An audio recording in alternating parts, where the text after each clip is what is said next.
descriverlo velocemente è un'impresa, è un personaggio che ha dedicato tutta la sua vita alla fotografia, l'ha fatto sicuramente per lavoro, ma è riuscito a trasformare le fotografie che lui faceva, molte di queste fotografie, in opere d'arte.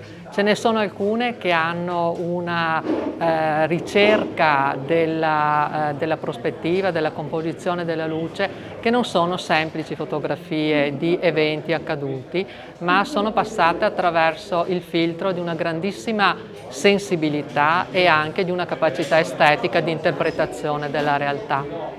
Ma è difficile fare un confronto con i fotoreporter attuali che hanno un modo di approcciarsi alla realtà completamente diverso. Qui parliamo di fotografie, molte delle quali sono fotografie su committenza e quindi fotografie per cui lui era pagato e doveva andare a rappresentare e a immortalare attimi di storia come incidenti, come la costruzione dell'autostrada, come eventi sportivi, eventi culturali.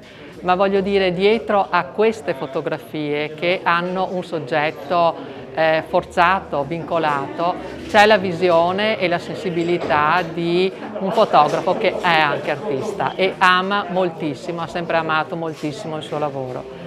Io l'ho conosciuto bene e parlare con Raffaello Marin di fotografia era parlare della sua vita.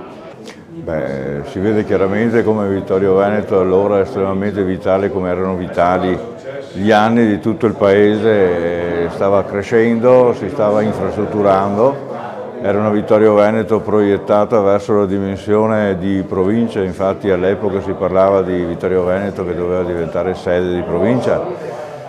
Dopodiché altre dinamiche hanno fatto sì che Vittorio smettesse di crescere al ritmo in cui queste fotografie ci fanno vedere e è andata poi lentamente decrescendo fino a stabilizzarsi alla realtà attuale. Godiamo ancora del lavoro di quegli anni perché tutte le grandi opere che possiamo vedere che venivano realizzate le abbiamo ancora tutte quante qua. Certo che allora c'erano delle fabbriche come la Carnielli, come la Colussi, che oggi non ci sono più e stanno venendo sostituite, per fortuna, stiamo probabilmente riuscendo, di sostituirle con altre realtà. Preferisco una Vittorio Veneto più stabile, come abbiamo oggi, perché se fosse continuato quel ritmo probabilmente la Vittorio Veneto che conosciamo non ci sarebbe più. Oggi dobbiamo godere di quel tanto che è rimasto e mettere a frutto quello, senza velleità di crescere a quel modo.